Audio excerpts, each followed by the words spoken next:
Ethnic Media Services Zoom News Conference. I'm Sunita Sarabji, Health Editor at Ethnic Media Services and your moderator and co-organizer of this event, along with Associate Editor Pilar Marrero and EMS founder Sandy Close.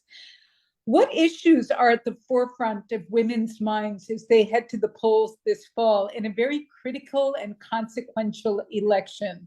Speakers today will discuss the challenges for women seeking and remaining in office, workers' rights, wage parity, gun control, and reproductive rights. Our speakers today are Maya Kornberg, Research Fellow on the Elections and Government Program at the Brennan Center for Justice, Ai-jen Poo, President of the National Domestic Workers Alliance, Shikha Hamilton, Vice President of Organizing at Brady United, and Monica Simpson, Executive Director of Sisters Song. We asked speakers to speak slowly for our interpreters in Spanish, Mandarin, and Korean, and we asked reporters to enter their questions in the chat. We will send a video of today's briefing and expanded bios with contact information for each speaker to all participants later on today. And so now we begin with Maya Kornberg, who will provide an overview of the challenges women are facing in gaining and remaining in elected office. This follows a report released recently by the Brennan Center for Justice, which will be dropped in the chat. Welcome, Maya.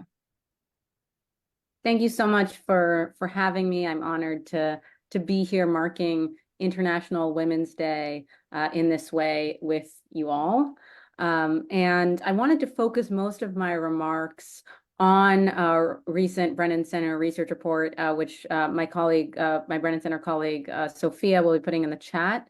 The report looks at violence faced by electeds and the disparate impact of violence on women and people of color as candidates and as electeds.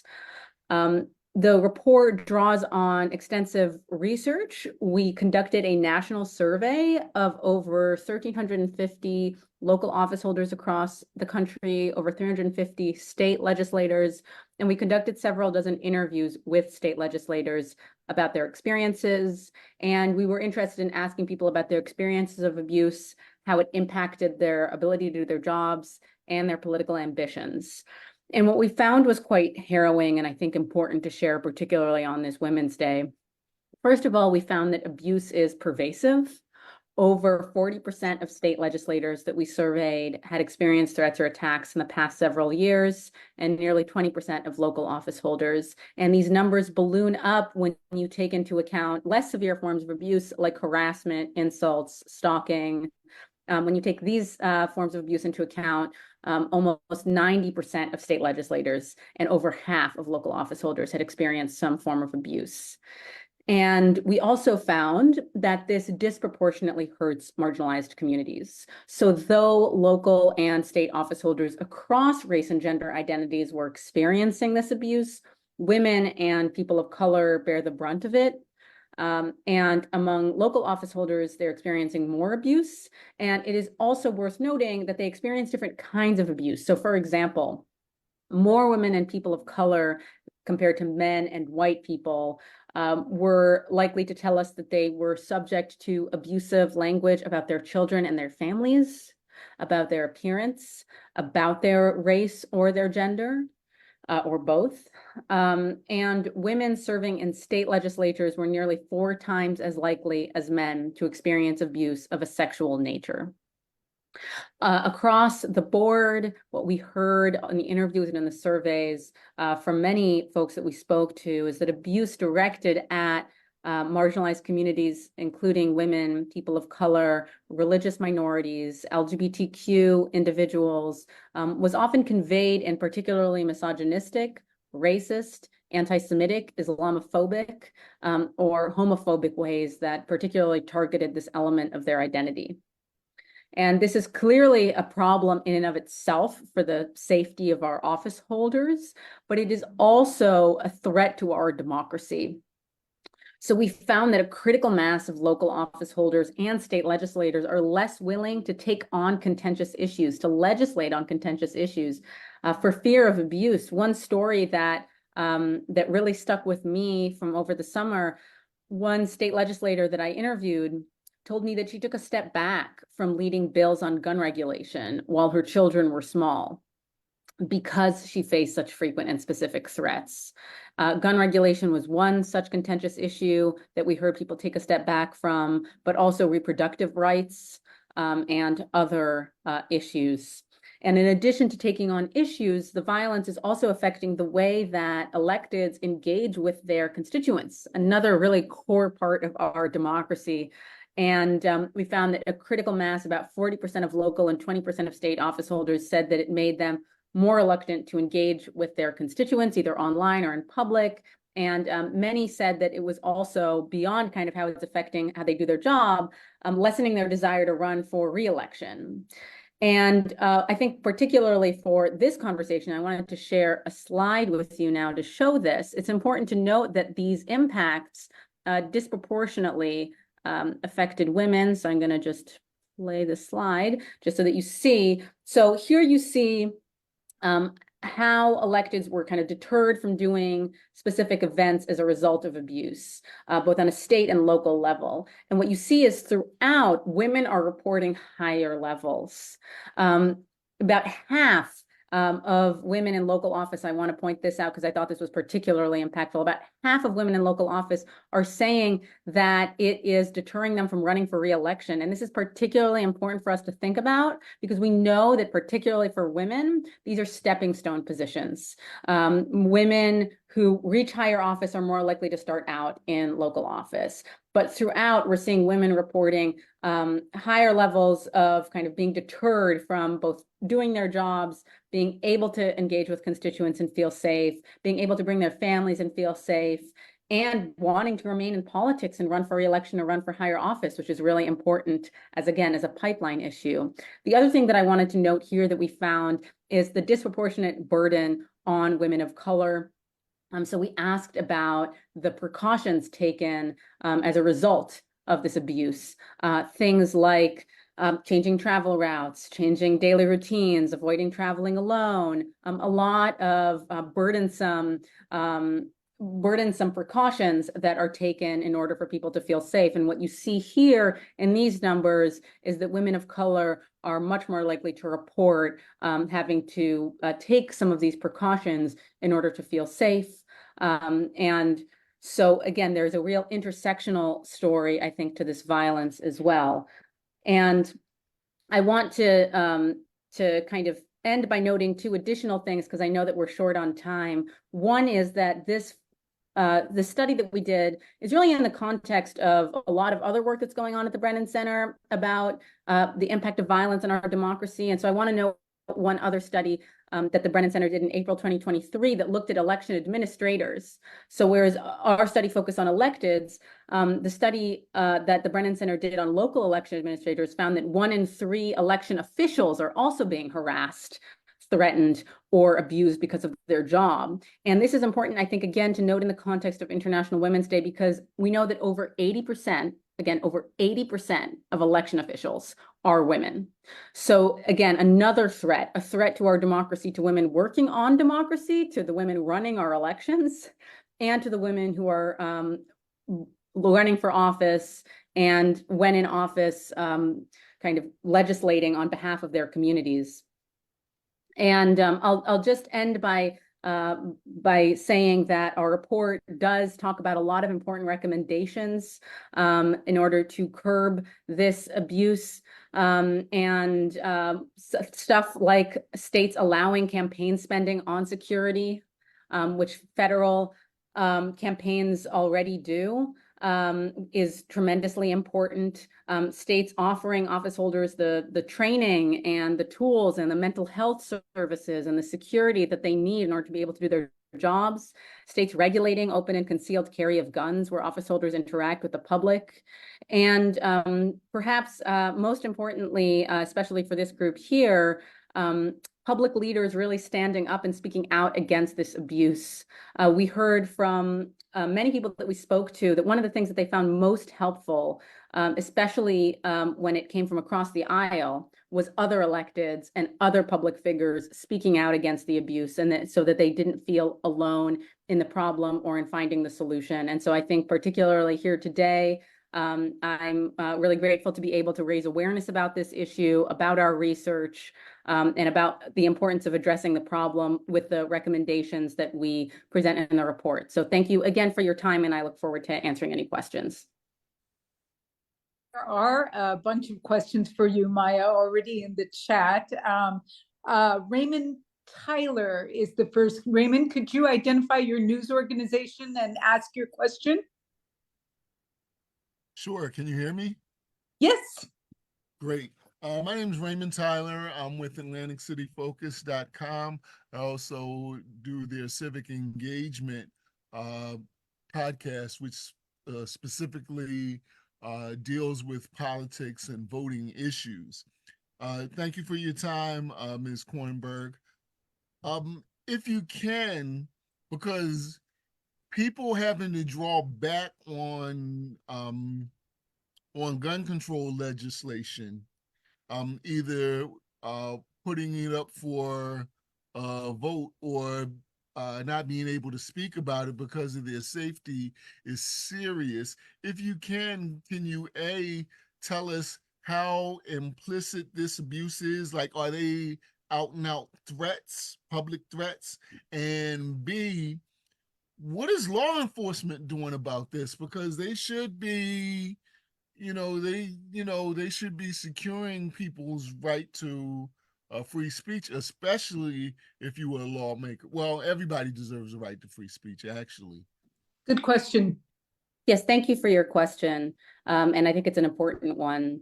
So in terms of kind of explicitly telling us that they were intimidated by a person wielding a weapon, we had about 8% of state legislators, which is a pretty big number, reporting explicitly that they were intimidated by a person wielding a weapon.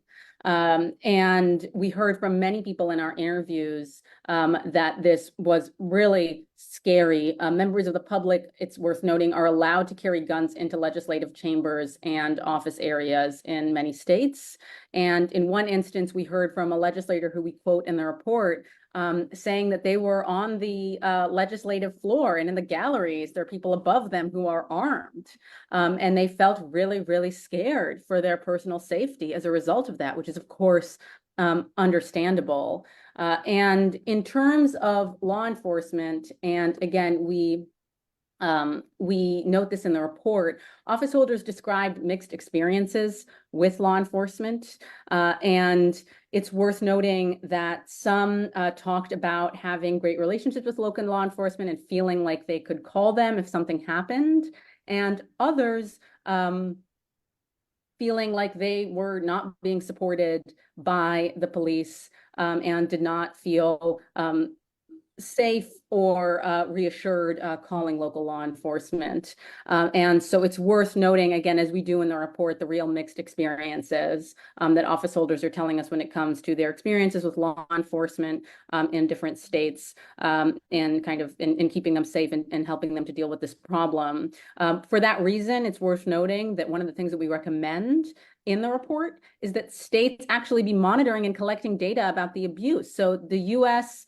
Capitol Police collects data about threats and attacks faced by members of Congress. And with this data, they're able to make evidence-based decisions that can be, I think, also particularly beneficial in making kind of decisions that take equity considerations into account, and that really are guiding in a data-driven and evidence-based way the way that resources are being allocated.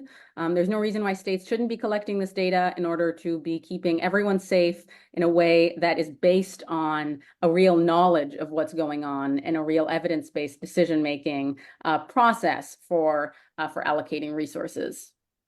And to follow up with that, Maya, I know the FBI collects data every year in its uniform crime reports. Is there a section for collecting data specifically on threats to politicians and political activists?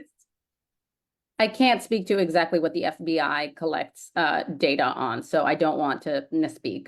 What I told you about the U.S. Capitol Police is specific to members of Congress, and so I think that that is something that we can draw on when thinking about specifically state legislators and local office holders.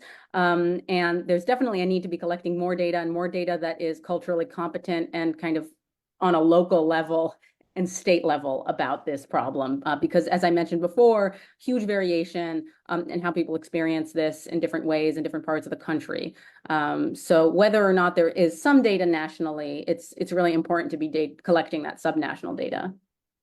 Fantastic. There are a few questions that came in directly to me. Is the language directed at women more toxic than the language aimed at men? And can you give some examples of that? So, as I said before, women are more likely to experience kind of different kinds of abuse that target their identity in different ways. And same with, again, with other marginalized communities, including people of color. Women reported that they were more likely to receive hostile comments that targeted their appearance, their age, their policy positions, their family members, and other things like that, their romantic life. So different kinds of abuse. People of color were more likely to report that they experienced hostile comments that targeted their family members, their appearance, their race or ethnicity.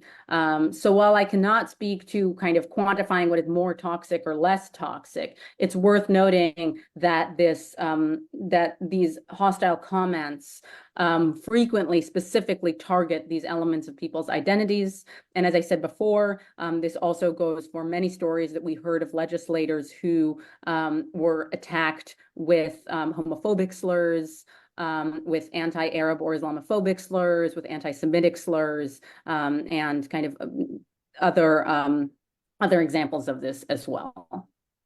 Fantastic. And another question comes in. Is there an impact on women political activists? And could you talk about that bit? So in terms of an impact on women political activists, that is not what we looked at in the study, but what I can speak to is the part of the study that looks at women before they get elected. So I think it is important to note, especially as we're in a campaign season now, that we asked people about their experiences, including while they were still campaigning, right? And so while they're candidates themselves, they can also, and they are frequently subject to this kind of abuse. And it is also worth noting that besides the candidates and the politicians, we also heard many instances of staff, political staff, experiencing the abuse, and kind of this was true. I think for many different geographies and kinds of position. So while we didn't specifically ask about political activists, it's clear that it's a systemic problem that does not just affect women who are elected. It affects many other levels as well, including the staff, the families, women who are still candidates before they become electeds. So a real systemic issue. Maya, thank you so much for joining us. We appreciate your remarks. We move on to Monica Simpson of Sister Song, who will discuss reproductive rights. Welcome, Monica.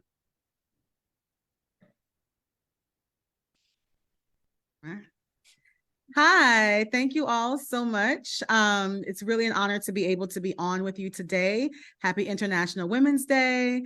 And I'm just going to go ahead and jump right in to get us started here. My name is Monica. I am the executive director of Sister Song. I also want to note that this is the 30th anniversary of the reproductive justice movement that most people may just be learning about or wanting to know more about. This movement was started by Black women, 12 Black women in 1994, really creating a more intersectional, more human rights-based way of talking about reproductive health and rights in this country that centered the experiences and what was needed for communities of color to ensure that they were getting the best care and the best access to what they needed in their communities. And so I stand on their shoulders, and this work is being continued by powerful BIPOC folks all over the country. And, you know, just coming off of everything that we've all been experiencing and seeing across the world, but in particular here in the US, it's really important for us to be paying attention to what is happening to gender and reproductive equity now more than ever. At Sister Song, we fight for reproductive justice, and we define reproductive justice as the human right to have the children that we want in the ways that we want, to raise our children in safe and sustainable communities, to be able to prevent or end pregnancies without shame, but with dignity. And Monica, I'm so sorry to interrupt. The interpreters are asking if you would just slow Oh, down a wee bit. absolutely, I can. Thank you for reminding me of that, because I can get to going. Thank you. Which is interesting, because I am a Southern woman, and you would think that I would talk super slow, but I am very committed to talking fast. But thank you for that reminder. So those tenets of reproductive justice, the human right to have children in the ways that we want, to be able to prevent or end pregnancies, to be able to raise children, and for all of us to be able to live in safe and sustainable communities, and ultimately our human right to make our own decisions about our bodies and our families and our futures. That is the focus of our work. But today I really want to focus in on, you know, what is really going on and what are we up against in this moment. So I want to talk about the impacts of the Dobbs decision that ultimately took out Roe v. Wade, and the very egregious abortion bans that are showing up all around this country, what is happening around the maternal health crisis in this country, in particular, Black maternal health, ultimately the ultimate inequitable access to education, and the attempts that are rooted in white supremacy to further restrict our bodily autonomy, in particular around IVF, as we see coming to the news, contraception, sex ed, and more. And I'm also going to be speaking about what our plans are in terms of how do we chart a path forward. So in regards to the Dobbs decision, this decision has disproportionately affected communities of color who already struggle to access abortions under Roe. What we do know is that having the legal access to something does not grant, or the legal right to something does not grant access. And that is something that we were up against so harshly before the Dobbs decision. We had states like Mississippi that only had one abortion clinic. We know that economic barriers were incredibly hard for folks. And then we also have additional barriers like the Hyde Amendment and other things that are in place that make it extremely hard for us to be able to access abortion care in this country.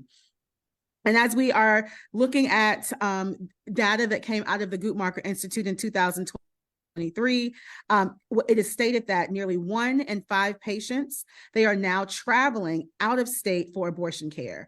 And so that is a crisis to begin with that we knew that we could not, not talk about, but people are literally having to leave their home states to get access to care. There is still a huge fear around what does criminalization look like in this country, and targeting of individuals, in particular people of color who are seeking abortion care. And we are still trying to catch up on what all of that data ultimately means. There is no moderate abortion ban either. As we think about what abortion bans are looking like in this country, we're still fighting one in the state of Georgia today. And so that means that access is extremely restricted, particularly in the South, where the South is already dealing with so many additional barriers. We are the region of the country that does not have Medicaid expansion in a way that really grants access to just healthcare for people who are seeking it. We are also dealing with so many other barriers and many overlapping layers of oppression that all come together in this particular region of the country. I have lived and worked and organized in the South my entire life. And so I have lived at these intersections as a Black woman, as a queer woman, as a person who has been fighting against these systems of oppression. And so I can tell you from personal experience that the fight is real. What's also real about these bans is that, unfortunately, they also disproportionately impact women of color. And when we think about Black women right now and what we're up against, we are living in what we are now calling contraception deserts, which means that we do not have access to what we need to be able to control our own fertility. And that Medicaid really is something that has become something that Black women and many people of color and many people are using for their health care. And unfortunately, that is also at stake for those who are living in those states with abortion bans. And we think about the intersecting crisis that we are in, for us to truly be free and to make the decisions that we need to make that are best for us and our families, we need to tackle the interlocking systems in order to be able to make those decisions and understand that the root of those interlocking systems is the fight against white supremacy and white supremacy culture in this country. And so when we think about that, beyond access to abortion, we have to also talk about the structural racism that is deeply entrenched in our healthcare system, that is making it impossible for Black women in particular to be able to have their babies in a healthy way, right? Right now, the stats say that Black women die, 3 to 4 times more likely than white women in childbirth. We can also know that those demographics look different as we move across the country. And when we think about what our children are up against right now, our children are living under constant threats of police brutality, of violence, of school shootings, and just inequitable access to higher education. And so when we look at all of these things compounded together, and then on top of that, dealing with the voter suppression that we also are dealing with, it makes it a very harsh picture for people really trying to live into their human right to make their decisions in a way that feels good for them to thrive in their own communities. So I'll end by talking about, I was just mentioning, right, I know that a lot of us have heard the news about IVF, especially out of the Alabama court ruling around that as a recent example of like the attacks on our reproductive lives are growing. They're not shrinking by any means. They're coming after every possible way for us to think about and to be able to live into our human right to make our own decisions about our bodies. And we have to get very clear about what's at the root of all of this. And so when we think about moving forward, we are nowhere done near with our work. We have a lot of things to do within this work of reproductive justice and bodily autonomy. But I do think that we are very much focused right now on making sure that people are voting with their values and understanding that reproductive justice and reproductive justice issues are on the ballot. We just saw a State of the Union last night where the President of the United States of America cannot even say the word abortion, right? And so we have a long way to go. Grateful that he did mention Roe v. Wade and what his fight would be, continuing in his leadership.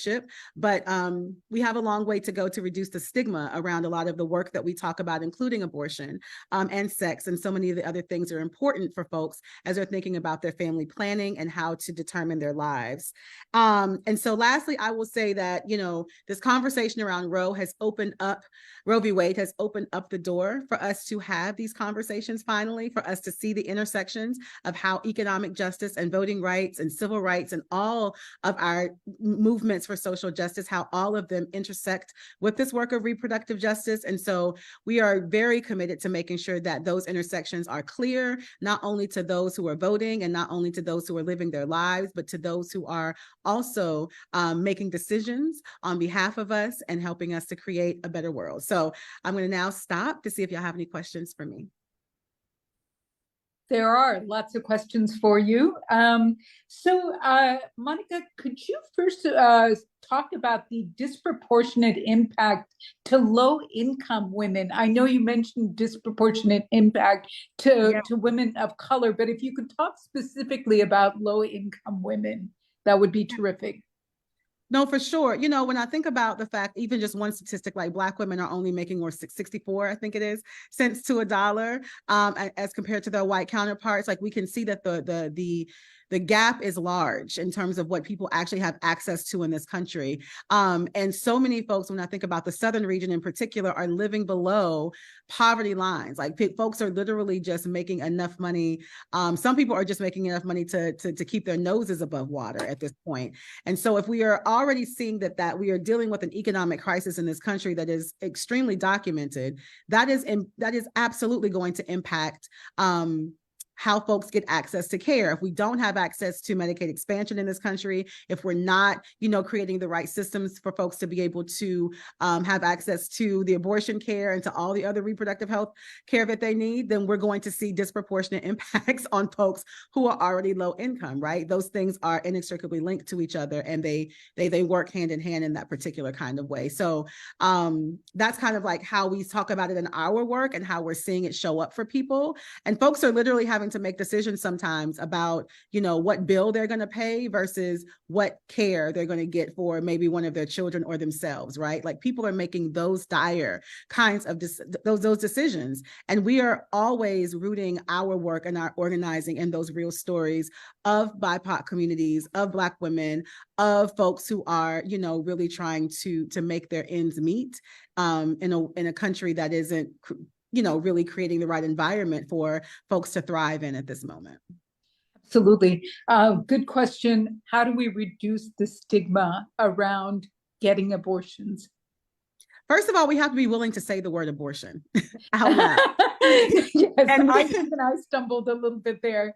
No, it's okay. We have to be willing to say the word. We have to not think that this is a bad word, that this is a dirty word, that this isn't something that we should be talking about. Abortion care is health care. We have to also draw that connection. I think that we are fighting so hard for people to see abortion, to not see abortion as this separate issue from healthcare. It is reproductive healthcare. And we got to think about like all of the things that are on the table for people across their reproductive lives, right? Which includes abortion, which includes menopause, which includes sex education. It starts there, right? Like we're not even talking about sex in this country. We're talking about the things that happen because we have sex, right? Whether we want to end a pregnancy or we want to have a healthy pregnancy and a happy birth and happy postpartum, but we're not even talking about sex. So if we can't even start with that word, it's going to be hard for folks to even talk about abortion as we see it as well. So I think that's one way that we do that. I think that we also have to keep raising up our stories. I think abortion storytelling is very powerful right now. It's very necessary right now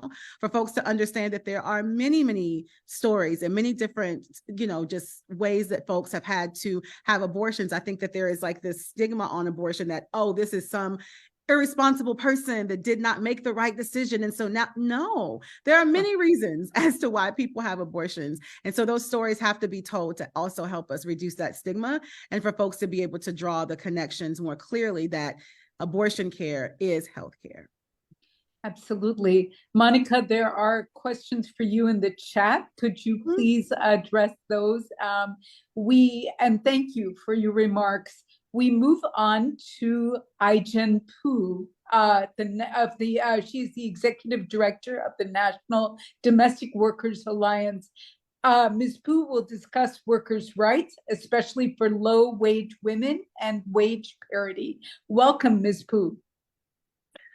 Thank you so much for having me, and thanks to all for joining.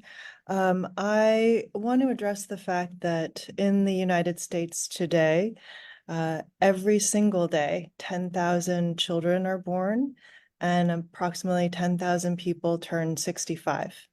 And thanks to advances in healthcare and technology, we're living longer than ever before.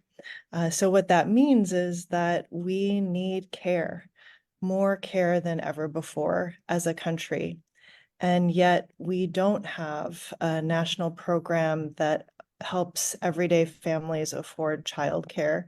We don't have a federal paid family and medical leave program, and we don't have a long-term care benefit. What we have is 53 million overstretched family caregivers who are majority women, and over 7 million care workers who are underpaid and are overwhelmingly women, about 90% women, and majority women of color. And there's a social scientist named Jessica Calarco who says, other countries have safety nets, the US has women. And I think what she means by that is that we have overly relied upon women in our families and in the care economy to take care of our families on their own without supports, without protections, and without adequate pay at a time when we simply cannot sustain in that manner. In the care economy, most workers are punished for working in the care economy by having to endure poverty wages without benefits or health insurance or paid time off or adequate protections. The median annual income for a home care worker in the US is $23,000 per year. It's hard to picture supporting yourself and raising a family in any country or any community in this country on $23,000 per year, which is why it's so urgent and important that we raise the wages for care workers and that we expand access to childcare, to paid family medical leave, and to aging and disability care, especially in the home and community for everyone. And I'll say that these are issues that are not just women's issues, but they are certainly incredibly important to women, and they are incredibly motivating for women across rural, urban, and suburban, across race and class. Women are energized and mobilized around these issues. There is not a single kitchen table in America where people are not talking about the need for care, the high cost of care, the struggles to care for the people that we love while we're working in particular, the women who are sandwiched between caring for young children and aging parents, aging loved ones. About 11 million of us in the sandwich generation are feeling the brunt of this. And it is time. That is why the Care Can't Wait Coalition has an agenda that is about establishing quality, affordable childcare for all who need it, about establishing a federal program for paid family and medical leave so that each of us, when we need to take time away from work to care for ourselves or the people we love, we don't have to worry about losing our income or our jobs, and establishing expanded access to care for older people, people with disabilities, people with chronic illnesses, especially in the home and community where the vast majority of Americans prefer to age. And finally, making sure that all of the jobs in the care economy become jobs with family sustaining wages and real economic security. By the way, these are jobs where there's going to be a continued demand for the foreseeable future. They're jobs that can't be automated or outsourced. At least anytime soon, they're not going to be automated. And so we know these are going to be a large share of the jobs of the future, and making them good jobs is nothing but a win-win-win for families, for the workforce, and for the economy as a whole. And the more we are talking about these issues, the more we will see women and people of all walks of life engaged and participating in our democracy this year. Jen, thank you so much for your comments. We have some questions for you. You have, but this comes from me. You've engaged in this fight for many, many years. Have you seen the conversation change around workers' rights and wage parity? Absolutely. Workers are organizing in every part of this country. I think that we do in the US have an epidemic of low-wage work, and it existed long before we endured a pandemic. And the pandemic really exposed how many of the workers who are working incredibly hard and struggling to make ends meet are actually essential to our health, our well-being, and our entire society functioning. They became essential workers, and now we need to treat them, value them, and compensate them as essential. I think that there is an awareness that the dire inequality and the challenges facing working people in so many sectors of our workforce have to change. And so workers are organizing, especially young workers. More and more are seeking to join unions, seeking to join the movement. There are more and more care workers who are organizing around the country, pushing for higher pay, but also pushing for better care policies in our country to benefit everyone. The movement is growing, and it's not just narrowly defined around jobs and wages. It's about the kind of country that we want to be, and about engaging so that we can become that country. Absolutely. And to follow up, how are you mobilizing women working in low wage jobs? I mean, do they have the time to be involved in, getting their rights met? You know, it's actually women who are working more than full time and caring for their families who are also building our movements for change. It's if you ask someone at the Service Employees International Union, the SEIU, which is the largest union of care workers, they will tell you that it's their care worker members who are overwhelmingly low income and women of color who are the most active volunteers every election year, helping to register voters, knock on doors, get the word out. These are workers who are really dedicated to making sure, especially that people who feel like they don't have a voice have their voices heard, especially during election years. Absolutely. A good question here. Is this an issue for any candidates in this year's election? Do you see this as an election year issue?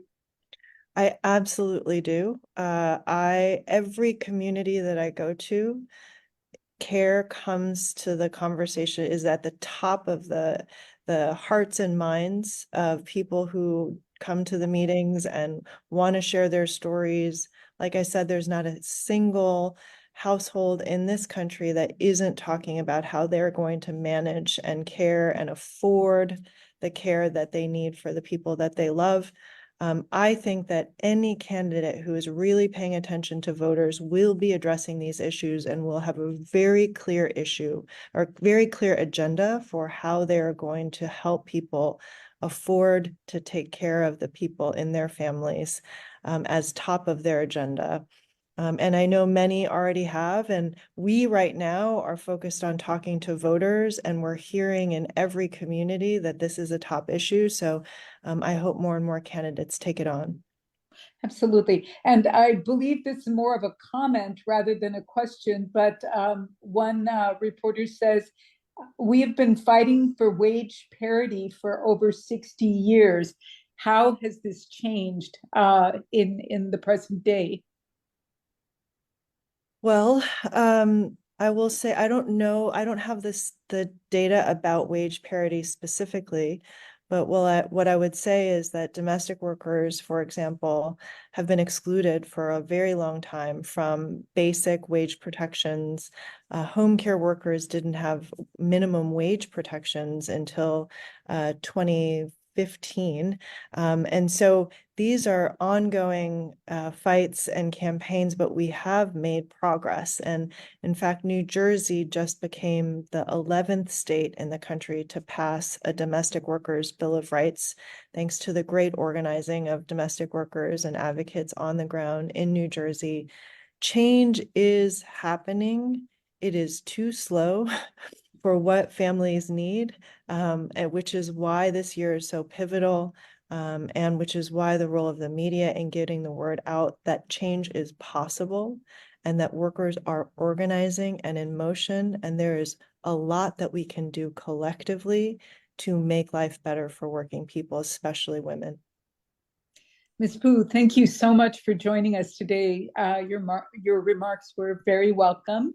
Our last speaker today is Shikha Hamilton of Brady United, who will talk about gun control and how that factors into women's votes this year. Shikha, this is largely seems like a bipartisan issue across genders. Am I right in that? Yes, that's correct. So I'll just start, Sunita. It's an honor to be here with such powerful women on this International Women's Day. As you stated, I'm Vice President of Organizing at Brady. We're the nation's oldest gun violence prevention organization, bipartisan, I would say, because we were our namesake. They were Republicans, Jim and Sarah Brady. And we aim to free America from gun violence by changing the laws, changing the gun industry, and changing hearts and minds. I came to the gun violence prevention movement as a young mom from Detroit who was just fed up with the future for our children, what they were facing, one married by violence. And so I got to work In 2000, along with hundreds of other women, we organized the Million Mom March, the largest protest on guns to take place on the National Mall in United States history at the time, with over 750,000 people on the National Mall and thousands more across the country in 78 cities, gathering to call for an end to gun violence.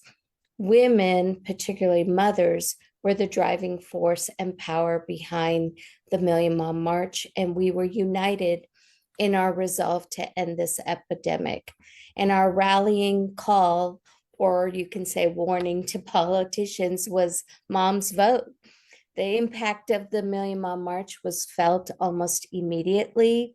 Stalled gun safety legislation started to sail through state houses. That November, organizers led thousands on another march to the polls. Through their advocacy, several NRA stalwarts were voted out of Congress during the 2000 election, and 2 states passed a referendum to close the gun show loophole. President Bill Clinton praised the Million Mom March for putting stronger gun laws in place in states across the country and for letting the gun lobby know it is no match for America's moms. So we forged a call to action that has not ceased, and we're still marching on today. As you can see, I'm here today. In the 20 years since, 24 years now, Million Mom Marchers across the country have carried the torch of activism and civic engagement lit by the march, helping to pass gun safety laws in their local communities, states, and the halls of Congress. These marchers are today's leaders, with over 15 former marchers currently serving in Congress, all of whom have prioritized gun violence prevention. And many of Brady's leaders throughout our chapters across the country were drawn to the movement by the Million Mom March. Freeing America from gun violence is an issue that resolves with women on either side of the aisle, because we, especially as mothers, are so horrified to see what this epidemic is doing to our children. It is no secret that when women continue to lead this movement, Brady itself is led by women. And as we celebrate Women's History Month, I also think of all the women who led other national gun violence prevention organizations. Women have made gun violence a top priority for the Biden administration. Our organizing and our calls for change led to the passage of the bipartisan Safer Communities Act and the creation of the nation's first ever White House Office of Gun Violence Prevention, led by a woman, our Vice President, Kamala Harris. When women set their minds to making change, whatever or whoever is in their way should step aside, because we will not back down. Together, women from all walks of life will continue to fight this epidemic until we have created a safer future for the next generation. Women will lead the way, and we will free America from gun violence. Thank you. Fantastic, Shikha. There are a number of questions for you. We'll start with Henrietta Burrows. Henrietta?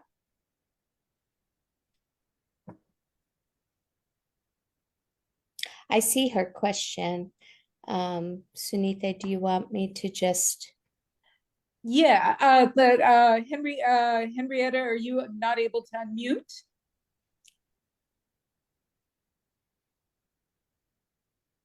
Okay, I will ask it for Yes, her. I finally there you was are. able to unmute. Thanks so much. I was wondering, Shikha, what you foresee for the future of the NRA now that its former president, Wayne LaPierre, has been indicted. Do you see any changes in the direction of that organization? Good question. It's a great question, Henrietta, and people often ask that question. You know, behind the scenes of the NRA is the gun industry and the gun lobby. And so I always thought, you know, the NRA is just a face for the gun lobby. And so those workings of the gun lobby are still happening, regardless of what happens to the actual organization of the NRA. And I think this is the part that goes to the changing of the culture. When NRA, maybe 30, 40 years ago, they were really about gun safety. They didn't have this, sinister approach of that, that one party is trying to take their guns away. They had the approach of gun safety. So my hope is that we can get back to that, to their, because their membership are about gun safety as well. There's always a few extremists that I think in any, issue organization, but I think that the general membership doesn't want kids being gunned down in schools. I don't believe that. I believe the NRA leadership took it to a next level and ignored the facts that we have. So my hope is that we can, uplift the true gun owners that want gun safety, want to protect their communities and the kids in our schools. But we have a battle with the gun lobby. The gun lobby is buying off politicians for their work. I mean, the bottom line is money, right? It's not about safety for the gun lobby, it's money. And so we have to, that is a battle that will continue, I think, regardless of the NRA organization itself. Thank you. Thank you. Mohsin Zahir has the next question. Mohsin, will you identify your news organization and ask your question?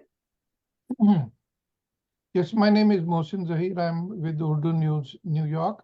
Yeah. And my question is, what are your thoughts about women who belongs to conservative political groups or parties? What are their thoughts when it comes to gun control laws in the United States?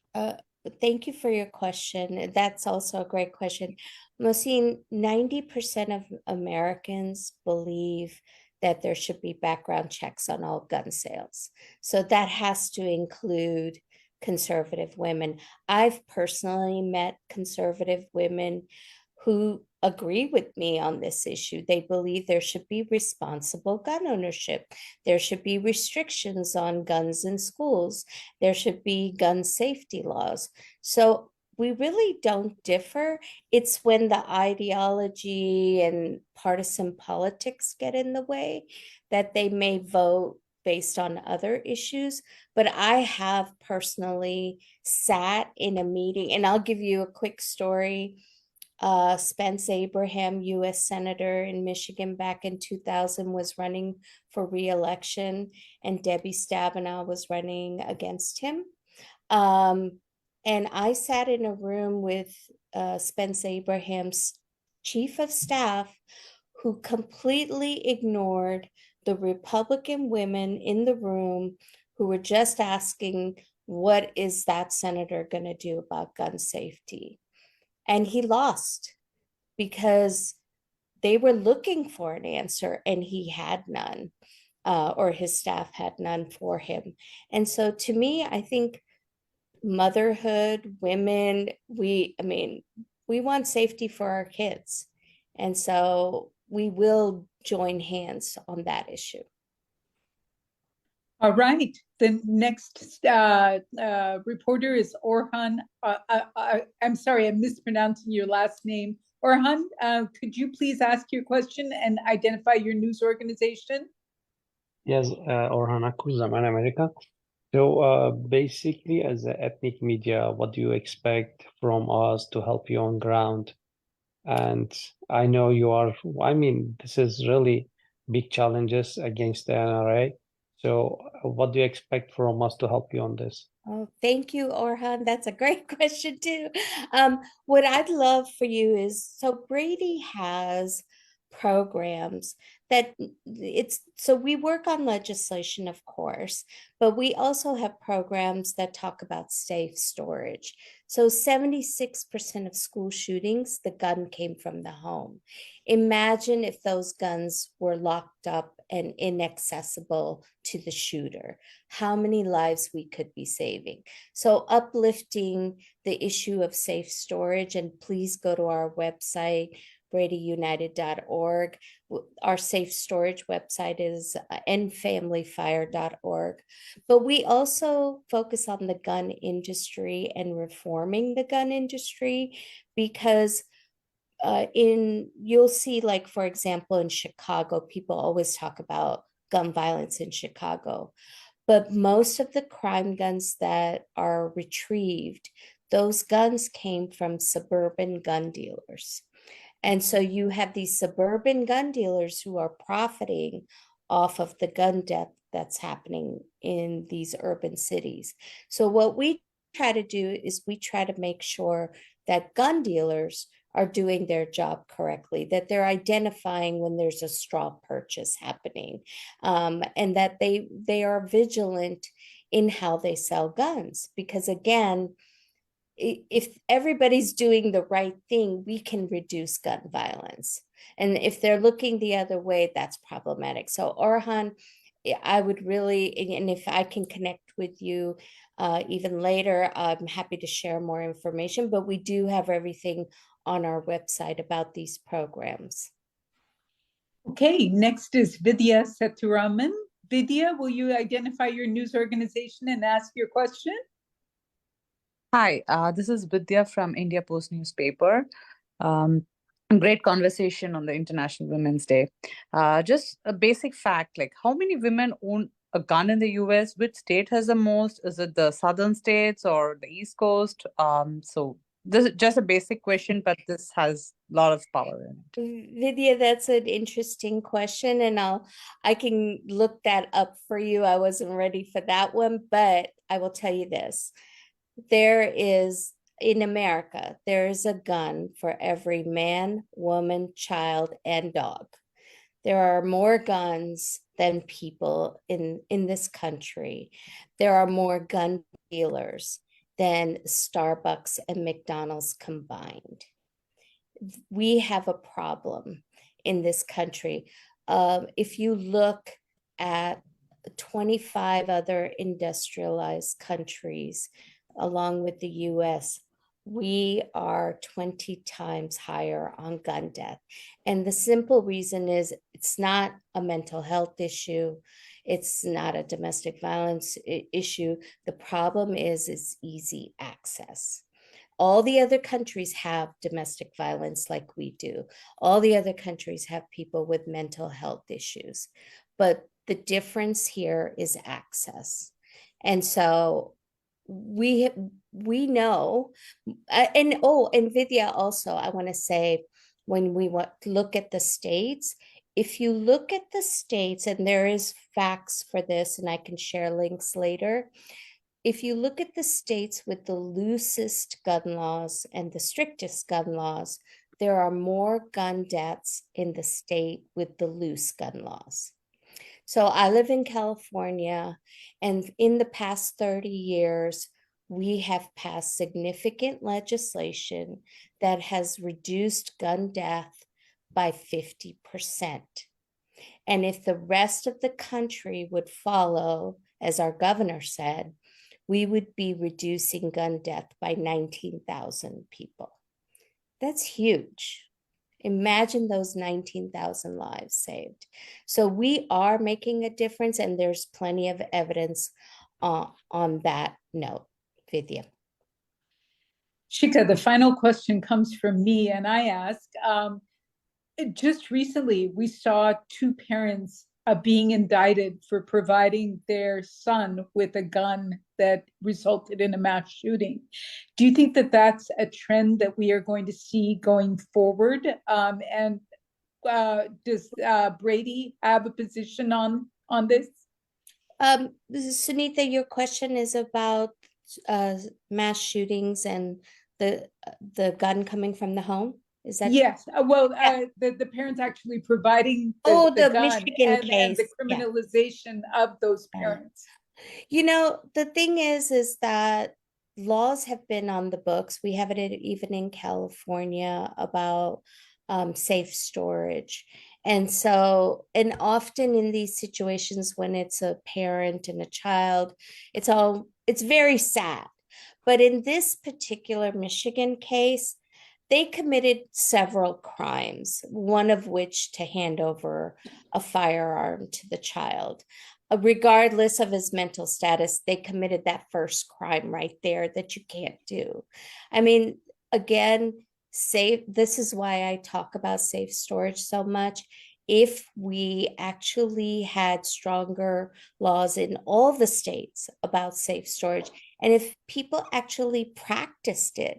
One thing we did learn is that when you educate gun owners about safe storage, they actually take action, because once they, we don't try to make gun owners look bad. They're bringing the gun in the home. Their belief is to protect the family. Let's educate them on how to keep that lethal weapon safe, away from children or away from people that might be having a mental health crisis within their home. So that's our goal here, is not to make gun owners feel bad, but to educate them on how to keep that lethal weapon safe in their home. Shikha, thank you so much for your remarks. And to all our speakers and reporters today, thank you so much for joining us. And we will see you next Friday. Take care. Thank you.